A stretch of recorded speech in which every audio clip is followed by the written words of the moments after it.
Where do we even begin with a group as iconic as Destiny's Child?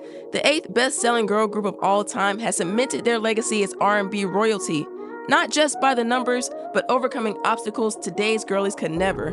For this long overdue episode, we're ranking the 5-album catalog of the definitive R&B group of the late 90s and early 2000s. Don't tell anybody, but we threw in their Christmas album to make the cut.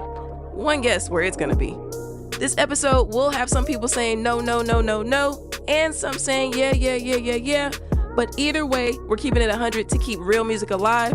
As always, thumbs up if you like it, share and subscribe if you love it, hit the comments if you have something to say, and the Discord if you want to go deeper. Shout out to our premium subscribers for locking in. Hit join to support the movement. Now that that's out of the way, let's get to it. Number 5, 8 Days of Christmas. At first glance, Destiny's Child's penultimate album might just seem like a cash grab to cash in on the holiday season. Well, that could be true, but equally true is that this album is when we got a real taste of DC in their final form. With only 4 original tracks and the remaining 10 being covers of Christmas classics, there wasn't much pressure for there to be a jolly old anthem. Instead, we can enjoy the angelic a cappella 3-part harmonies the trio delivers on opera bells and breathing new life into Donny Hathaway's This Christmas. While Beyonce sings lead for the majority of songs like any typical DC LP, we get a beautiful cover of Do You Hear What I Hear with lead by Kelly Rowland, Michelle Williams takes us to church with her rendition of Oh Holy Night, and even Solange appears to give Little Drummer Boy a neo-soul makeover. The original songs Home for the Holidays, 8 Days of Christmas, Winter Paradise, and Spread a Little Love add to the merry mood of music. This cozy album peaked at number 34 on the Billboard 200 and just hit the million copies mark in 2020. If you're not feeling this album, you're probably a Scrooge with a lump of coal waiting for you in the stocking, because how could you front on this much Christmas cheer? Number 4, Destiny's Child, Destiny's Child. This debut album features the original members of Destiny's Child, 4 girls from different parts of Houston, Texas, USA. Beyonce Knowles, Calendria Kelly Rowland, Latavia Robertson, and LaToya Luckett. At the time of release, only Kelly was a day over 16 years old. Despite their youth, Follinger and Matthew Knowles had the girls marketed as an adult R&B group. Their debut album was actually considered neo-soul, but we digress. If you've ever seen our video on the top 10 R&B albums for 1998, you already know where Destiny's Child's self-titled debut landed. If you don't know, check that one out after this. Setting aside whatever cognitive dissonance there might be, this project has its charm. Highlights are the seductive opener, Second Nature, the jazzy Birthday, the lush sounds of Killing Time, and the gorgeous cover of Lionel Richie's Sail On. And that's not to mention the bouncy first single, No No No Part 2, that featured production and a verse from Wyclef Jean. That one peaked at number 3 on Billboard 200 and eventually went platinum that year. While we're more partial to the slower, sexier original Part 1, we can't deny that the remix was and still is a bop. Luckily, both are on the album. We can't say as much for the second single, With Me, produced by Jermaine Dupri, and its remix Part 2 that features a lackluster Master P. The second half of the project is generally more pleasurable than the first, even though the first is packed with the more up-tempo records. The album closes with a heartfelt piano ballad commemorating Destiny's Child's first manager, Andretta Tillman, who tragically passed away before the girls she groomed for greatness grew up and blew up. We've already passed the 25-year anniversary since this debut. Don't you feel old? And it is still worth revisiting because even though it was made by a clique of talented youths, there's much for an old soul to appreciate. Number 3, Survivor. Despite being in the top 10 of best-selling girl groups, Destiny's Child only had one album to debut at the number 1 spot on the Billboard chart, and that was this one. 2001's Survivor started out as independent women, but was renamed to turn the public drama into a public declaration. If you were outside when this came out, put an island emoji in the comments. For everybody else, picture it. 1999. In the middle of the promotion of their third album, The Writings on the Wall, members Latavia and LaToya were abruptly removed and replaced with Michelle Williams and Farrah Franklin, who only lasted 5 months. The running joke at the time was, how could these girls sing Say My Name, when we didn't even have time to learn their names before they were gone? That sort of criticism inspired the title song Survivor. This single would eventually earn multi-platinum status and the third/final Grammy win for the group. Helping the project to sell 5 million copies worldwide are the other standout songs from this LP: Independent Women from the Charlie's Angels soundtrack and the Stevie Nicks sampling Bootylicious, a sleeper hit that crept to number 1 and stayed on the charts for 19 weeks. To this day, it is the last song to top the Hot 100 by a girl group. But it's CT, so let's keep it a buck. The album falls apart after those 3 premiere tracks and doesn't resurrect until Emotion at the 10th spot, a remake written by the brothers Gibb, Barry, and Robin. Then Beyonce's Grammy-winning solo ballad Dangerously in Love and Brown Eyes for a 3-track reprieve. For anyone who adores this record, we ask you to objectively listen to Sexy Daddy, Happy Face, or Apple Pie a la mode before angrily typing a comment.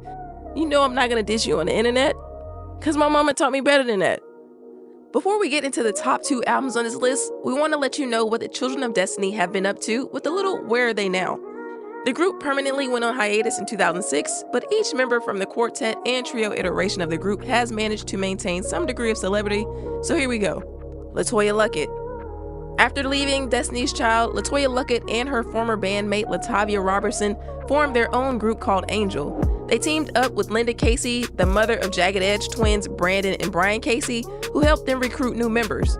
The group eventually became a trio with LaToya, LaTavia, and a 3rd singer, and they chose the name Angel as a nod to their sense of a guardian angel guiding them through these tough times. They worked on a 22-song demo in hopes of releasing a debut album.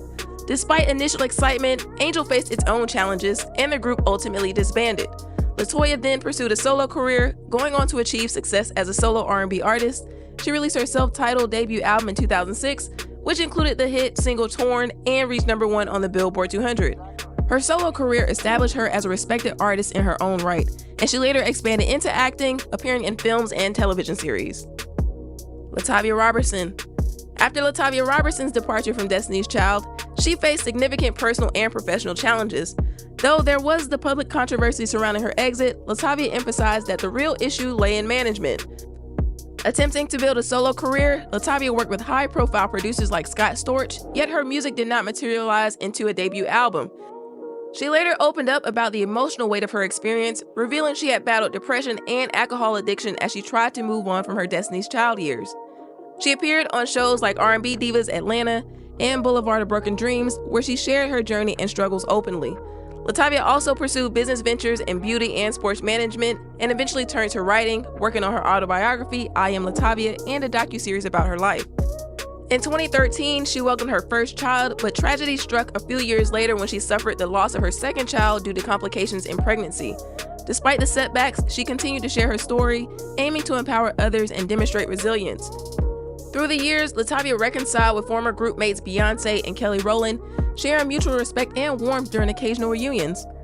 Proving the friendships that Destiny's Child had fostered were, for her, always genuine. Farrah Franklin. Following her stint with DC, Farrah Franklin quickly attempted to establish a solo career, signing a record deal with Nelly's label, but was dropped after a year.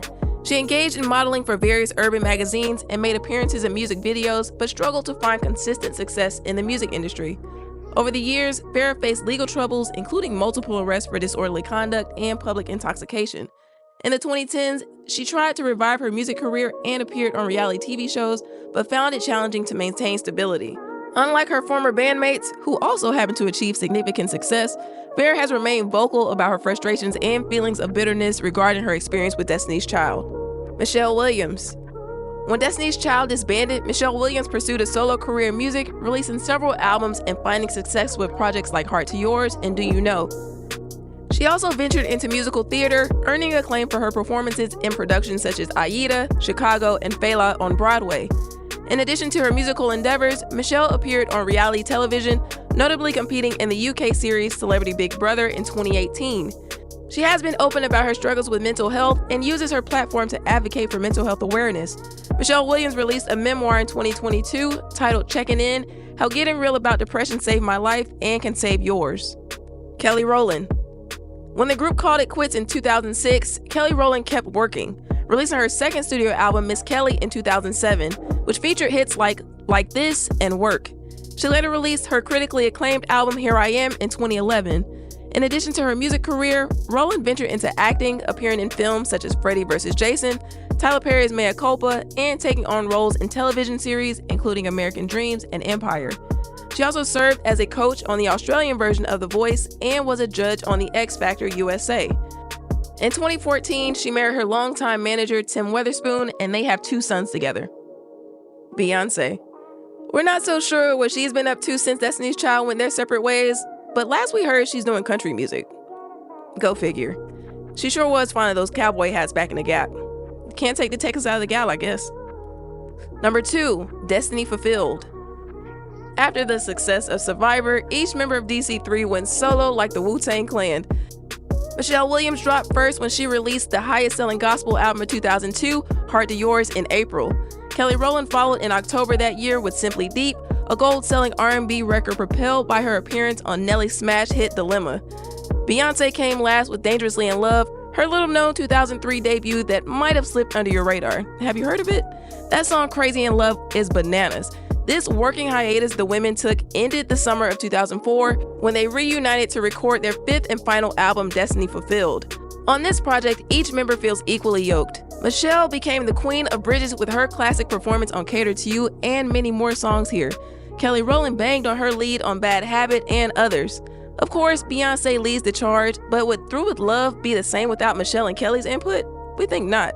And the chart-topping singles from this record provide more proof. The jolting first single, Lose My Breath, makes you feel like it's your duty to dance. Soldier featuring T.I. and an ascendant Lil Wayne is a gritty ode to DC's Southern roots. Destiny Fulfilled is a concept album and the most mature of the Destiny's Child catalog, with deep cuts like T-Shirt, If, Free, and Game Over sounding just as good today. Number 1, The Writings on the Wall. While on stages, photo shoots, and the Ice Grill cover art, Beyoncé, Kelly, Latavia, and LaToya look like a united front. Behind closed doors, the group was splintering into factions with Kelly and Beyoncé on one side and Latavia and LaToya on the other. It's a messy, convoluted series of events that somehow involves allegations against members of Jagged Edge, but it boils down to Latavia and LaToya wanting separate management from Matthew Knowles, while Beyoncé fired back that Latavia and LaToya were lacking in the workload and letting boys gas their heads up. Who hasn't been there, right? Seeing as how they're all on good terms now, since everyone came out to support Beyoncé's Renaissance film premiere, it's not worth delving too deep into the muck, especially when the music is this good. The making of 1999's The Writings on the Wall saw the girls taking more control of the writings of the lyrics to more accurately reflect their style and ideas. Is this 8 million copy selling 24-month Billboard sitting album a classic? Just reading off the singles list and it speaks for itself. Bills, Bills, Bills remains relevant in the ebb and flow of the gender wars and, capitalism. Jumpin' Jumpin' can still get a party started. And the 2-time Grammy Award-winning Say My Name would have to be included in a list of the 50 greatest R&B songs of all time. And it's borderline infuriating when you learn that this dark child-produced masterpiece almost ended up on the cutting room floor. However, our nerves are calm now that we know about the little-known Timbaland remix, and you can thank us later for putting you on. Even Bugaboo with its outdated MCI reference can still go. 3 platinum singles out of 4 ain't bad at all. And there are no wrong answers, but our picks of the album tracks are Now That She's Gone, If You Leave featuring Next, and Say, because even on the eve of the new millennium, they are covered in that glossy sheen that only 90s R&B can provide. Then, Missy Elliott's Ink is all over Confessions, a hit that could have easily been Aaliyah's, and the song Temptation as well as She Can't Love just ooze sex appeal and seduction. We'll stop there because by now, the writing should be on the wall as to why this is number 1 on the list. If you like this episode, you should check out the ranking we did for Beyoncé's albums right here. If that isn't enough of an R&B fix for you, check out this playlist of R&B divas right here. Like, share, and subscribe so you don't miss a list. I'm out.